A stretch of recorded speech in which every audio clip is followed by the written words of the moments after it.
আসসালামু আলাইকুম। দূরে এবং কাছে যে যেখান থেকে ভিডিও দেখেন, ভালো আছেন, সুস্থ আছেন?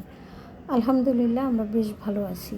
দেশের বাড়ি থেকে জাম্বুরা এনেছিল বেশ কতদিন আগে, তো সেইগুলো আর খাওয়া হচ্ছিল না, কেননা যারা এই জাম্বুরাগুলো নিয়ে আসছিল তারা অলরেডি বাসাতেই ছিল। তো মেহমান বাসায় থাকলে তো আর ওইভাবে কোনো কাজ ঠিকঠাক মতো নিজেদের জন্য করা যায় না, সেই হিসাবেই কিন্তু জাম্বুরাগুলো রয়ে গেছিলো। তবে বেশ কতগুলো জাম্বুরাই এখানে এনেছিল, তো সেগুলো আমি একটা মেহমানদের মাখিয়ে খাইয়েছিলাম, আর 3টা রয়ে গেছে। সেখান থেকে একটা কিন্তু আমরা আজকে খেয়ে নিলাম, আর বাদ বাকিগুলো রয়ে গেছে। পরবর্তীতে যখন খাবো আপনাদের সাথে শেয়ার করব। এদিক থেকে আমি কিন্তু বেশ কিছু কাপড় ভিজিয়েছিলাম, সেগুলো ধুয়ে নিয়েছি। মেহমানদারি করেছি তো বেশ কতদিন, তো তাদের আপ্যায়ন আয়োজন কোনো কিছুই আমি আপনাদের সাথে শেয়ার করতে পারিনি। তবে আজকে আবার বাজারে গিয়েছে নিজেদের জন্য, সেগুলো একটু শেয়ার করব। এখানে দেখতেই পাচ্ছেন আমি তো কাপড় ধুয়েছি, কিন্তু কাপড় ধুইলে কি হবে, আকাশে কিন্তু প্রচণ্ড মেঘ করে আছে। তো গুড়ি গুড়ি কিন্তু বৃষ্টি নামতে আছে, চোখে অত একটা বোঝা যায় না। তারপরে তো আমি কাপড় ধুয়ে নিয়েছি এবং হালকা পাতলা একটু ভিজেও গিয়েছি। এরই মধ্যে কিন্তু বাজার নিয়ে চলে এসেছে। কি করার, এখন বাজার গুছিয়ে তারপরেই হয়তো বা আমি গোসল করতে হবে, কেননা এখন যদি গোসলে যাই তাহলে কিন্তু এই বাজারগুলো পরবর্তীতে করতে গেলে আমার অত বেশি একটা ভালোও লাগবে না, আবার অনেকটা সময়ও নষ্ট হয়ে যাবে, দেরি হয়ে যাবে। যাই হোক, এখানে দেখতেই পাচ্ছেন মিষ্টি কুমড়া এনেছে, পেঁপে এনেছে, লেবু, সেই সাথে ডিম, আর এনেছে 4টা চিকেন। তো এইগুলো সোনালি চিকেন, আর মিষ্টি কুমড়ার বীজগুলো আমি ফেলে দিলাম। এইভাবে মিষ্টি কুমড়ার বীজ ফেলে ফ্রিজে রেখে দিলে অনেক দিন পর্যন্ত ভালো থাকে, আর সেই সাথে কিন্তু নষ্টও হয় না। আর যখন খুশি আপনি খাবেন, কোনো অসুবিধা নেই। এখানে আমি মিষ্টি কুমড়াগুলো যে ফ্রিজের ড্রয়ার ছিল, ড্রয়ার বের করে খুব সুন্দর করে গুছিয়ে গাছিয়ে রেখে দিলাম। যেহেতু বাসায় গেস্ট ছিল, সেই হিসাবে কিন্তু বাজার সদাই আমার মোটামুটি অনেক কিছুই শেষ হয়ে গেছে বা ফুরিয়ে গেছে। সেগুলো ধীরে ধীরে আনতে হবে। আজকে হালকা পাতলা একটু বাজার করে নিলাম, কেননা নিজেদের তো খেতে হবে। তো ডিম তো আমি কিছুক্ষণ আগে ভিজিয়ে রেখেছিলাম, 2-4-5 মিনিট ডিম ভিজিয়ে রেখে তারপরে কিন্তু ডিমের ময়লাটা তুললে ভালো হয়। এতে করে খুবই তাড়াতাড়ি ডিম পরিষ্কার হয়ে যায় এবং কাজটাও সুন্দর হয়। যাই হোক, এখানে আমি একটু তাড়াতাড়ি করেই কিন্তু ডিমগুলো ধুয়ে নিচ্ছিলাম, কেননা রান্নাবান্নাও করতে হবে। আর আপনারা জানেন ইদানিং কিন্তু কোথায় অনেক জায়গাতেই গ্যাস প্রবলেম বা গ্যাস থাকে না, তো আমাদেরও কিন্তু সেম তাই। বাসাতে যেহেতু গ্যাস থাকে না, রান্নাবান্নার কোনো সিস্টেম নাই, যখন যেভাবে পারি সেই রকমভাবেই কিন্তু রান্না করে খাই, আর সুবিধা মতো করে খাই, যখন যেভাবে করলে ভালো হয়। আগুনের প্রয়োজন আছে রান্না করতে গেলে। তো দেখতেই পাচ্ছেন এখানে কিন্তু চিকেনগুলো আমি অফ ক্যামেরাতে কেটে নিয়েছি। আর যেহেতু 4টা চিকেন ছিল এখানে, তো এই চিকেনগুলো 2টা রেখেছি আমি রোস্টের মতো কেটে, যখন আমরা খাবো তখন আর কি আপনাদের সাথে শেয়ার করব। আর 2টা কেটে নিয়েছি রেগুলার পিস করে। এই রেগুলার পিসের মধ্যে মুরগির পা, গিলা, কলিজা সমস্ত সব কিছু আমি দিয়ে দিয়েছি সমান করে। তো এখন আমি মুরগিগুলো খুব সুন্দর করে ফ্রিজে তুলে রাখলাম। ফ্রিজের মাছ মাংস মোটামুটি শেষ, তবে বেশ কিছু আছে, কেননা ড্রয়ার তো 3-4টা ওইগুলোর ভিতরে আছে।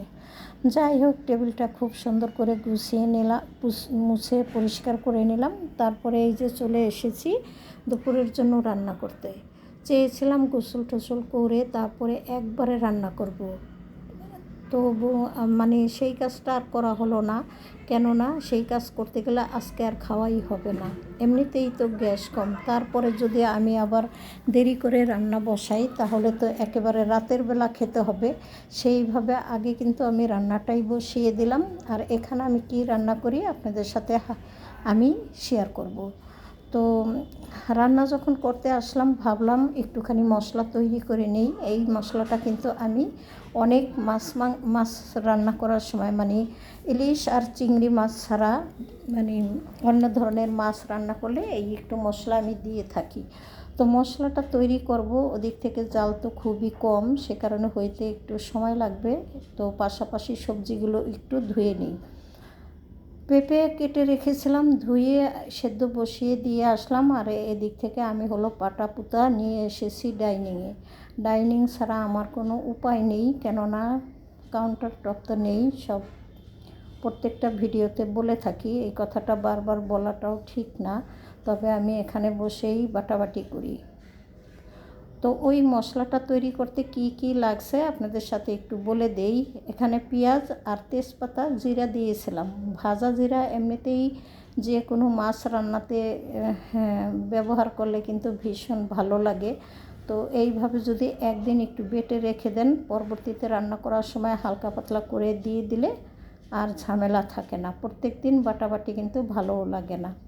পাশাপাশি আমি বেশ কিছু পেঁয়াজ বেটে রাখলাম, কেননা আমি বাটা পেঁয়াজ দিয়ে রান্না করতে বেশি পছন্দ করি। এতে করে তরকারি বা ঝোলের ঘনত্বটা একটু গাঢ় হয়।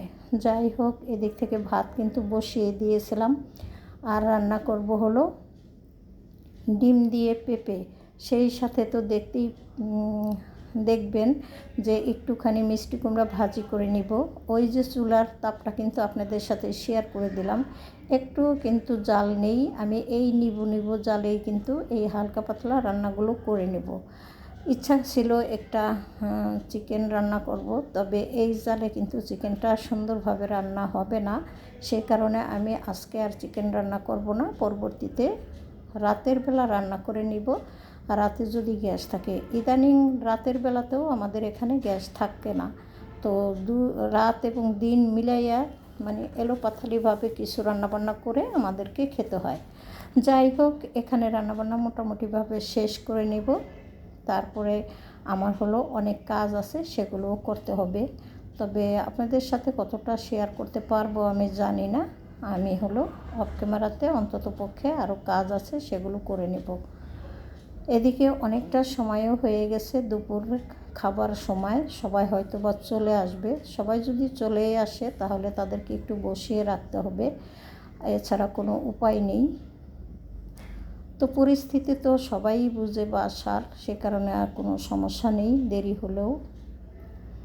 যাই হোক, এখানে আমি কিন্তু তড়িঘড়ি করে হালকা পাতলা করে কিছু রান্না করে নিলাম। আর এই যে দেখতেই পাচ্ছেন, সেই মশলাটা আমি কিন্তু একটুখানি দিয়ে দিলাম। এই মশলাটা এইভাবে ঝোলে দিয়ে দিলেও অন্যরকম একটা সেন্ট হয়। খাবার সময় যে কোনো হাঁসরা মাছ আপনি রান্না করবেন, কোনো দুর্গন্ধ থাকবে না। আর মাছটা যদি খুব সুন্দর করে ধুয়ে পরিষ্কার করে নিতে পারেন তাহলে তো খুব ভালো হয়। রান্নাবান্না শেষ, সবাই চলে এসেছে খাবার খেতে। এখানে আমি খাবার দিয়ে দিব। এদিকে কিন্তু আমি গোসল করিনি, তো কি আর করার, যেহেতু অবেলা হয়ে গেছে, সবাইকে খাবারটা দিয়ে দেই, তারপরেই আমি আস্তে ধীরে গোসল করব। তা না হলে কিন্তু আমার তাড়াহুড়া লেগে যাবে। অতিরিক্ত কিছুই রান্না করিনি, আপনারা তো দেখলেনই। আগের একটু ডাল রান্না করা ছিল, তাও দিয়ে দিলাম। তো খাওয়া দাওয়া যেহেতু সবাই করছে ওদিক থেকে, আর আমি এদিকে হলো যে ভাত বেড়েছিলাম পাতিল থেকে বা কিছুটা প্লেট বাটি রান্না করার পরে জমে থাকে, সেগুলো একটু ধুয়ে নিই।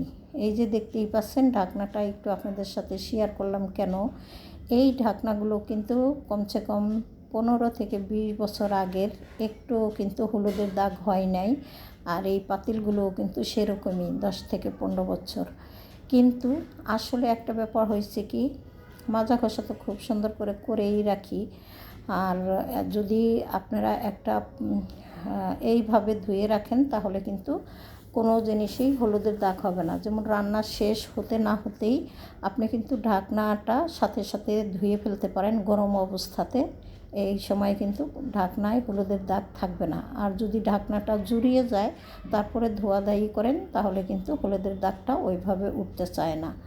তো ভুল ত্রুটি হলে ক্ষমা সুন্দর দৃষ্টিতে দেখবেন কথার মধ্যে। সেই সাথে লাইক কমেন্ট শেয়ার করে দিন, সাবস্ক্রাইব করে আমার পাশে থাকবেন। যাই হোক, আজকের মতো এখানে শেষ করব, আপনাদের কাছ থেকে বিদায় নিই। সবাই ভালো থাকেন, সুস্থ থাকেন। আল্লাহ হাফেজ। আসসালামু আলাইকুম।